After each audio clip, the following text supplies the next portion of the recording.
The practice of art therapy is based on the belief that the creative process involved in the making of art can be both healing and life-enhancing. Art therapists work with both children and adults in a variety of settings, including mental health institutions, rehabilitation centers, and in schools. Breakfast with the Arts found a number of ways art therapy is being used to heal right here in New York City. A teenager whose life is made better after living through the terror of 9/11. The project helped me learn more about what happened and feel more comfortable talking about it. And then I also saw that all of my peers share the same feelings. Teachers, parents, and children finding renewed hope after being ravaged by the effects of the war in Bosnia. We were in a gymnasium. We had instruments in the middle of the space, and each corner of the room represented an emotion: joy, sorrow, fear, and anger. And the idea was that we told them to go to the center of the room, pick up an instrument, and take it to the corner that best described how they were feeling. The assumption on my part, and probably on some of my colleagues, was that there would be more people in the corner with sadness and anger. And what we saw were the majority of these teachers picked up and went to the corner of joy and started spontaneously playing instruments, clapping their hands, singing songs. This is what's possible through the use of a discipline called creative arts therapy. Creative arts therapy is a profession that consists of art, music, dance movement, psychodrama, drama, and poetry therapy. And although each therapy is unique in its application and its treatment, we all share the belief that the arts are powerful and can help a person heal or help a person grow. The world changed on 9/11/2001. Students at the High School of Economics, one block from the World Trade Center, felt that they would never be the same. Group art therapy has been used to work with traumatized children around the world. So when 9/11 happened, we at St. Vincent's knew that that was the modality that we wanted to bring to the high schools at Ground Zero. Art therapy in a group setting allows children to express things that are unexpressible. The school had a very difficult evacuation. They are one short block away from the World Trade Center site. So their building shook and their lights flickered.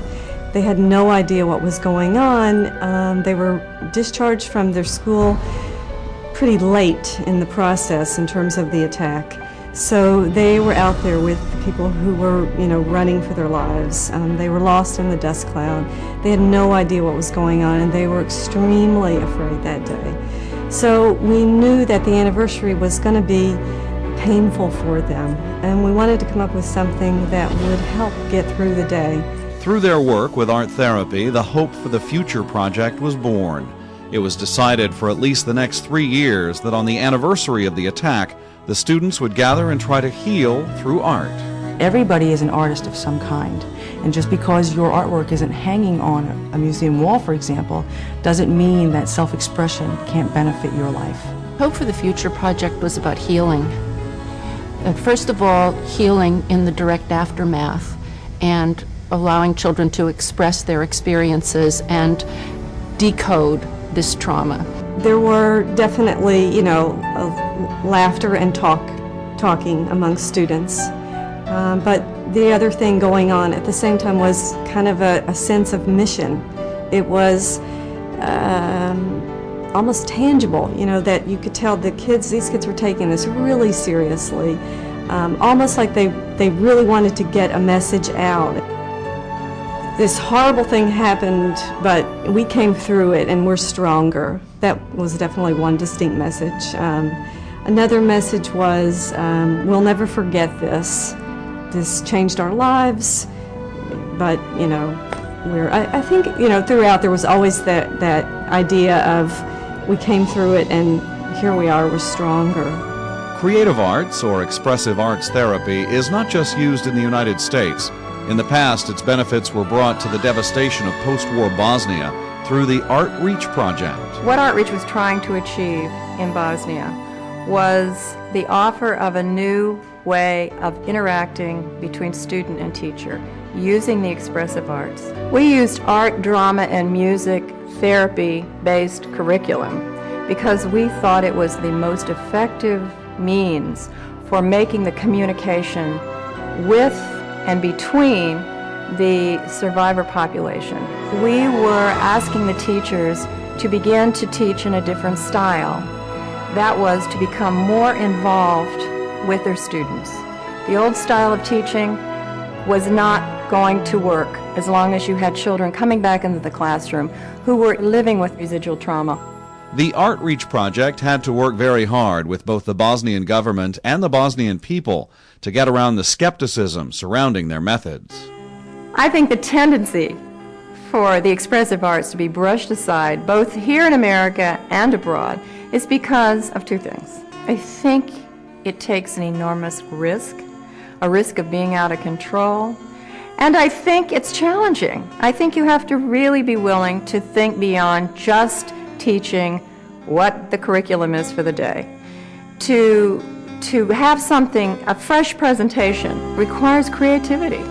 And a lot of times teachers only are interested in ultimately how the children are achieving through the grade. But more and more teachers, parents, administrators, and students are taking that risk with big results. Hope of a future also changed my life because it gave me a way to deal with that problem. It gave me a way to express my feelings, to speak out, not definitely directly through me, but through artwork. And it also made me less lonely. The whole experience has been a significant part of my life because when I think about it, if I would have gone to any other high school, I wouldn't have experienced any of this. So it made a change in everything that I do and the way that I see things. The ArtReach Foundation is very excited about what's ahead. One of the things that has just come to us is that we can serve in a population that has been affected by the tsunami, which has just occurred. Creative arts therapy is a different use for the arts than some people expect. But in the end, it's about expanding our definitions, expanding our relationship with the arts, and reaping the benefits of its newfound purpose. Even when you go to a museum, or you go to a ballet, you go to even a movie, or you hear a song, there's always a reaction. And creative arts therapists process that reaction. They not only process it, but they also encourage it. Expressive arts changes people's lives because it allows them to go as deeply as they want into their unconscious. And it gives them permission to do that, to explore feelings that maybe don't make sense any other way. So it is a healing tool. We find ways to make conscious the unconscious, and using the arts is the perfect way to do that. To learn about the American Art Therapy Association, log on to the Breakfast with the Arts page at our website at aetn.com.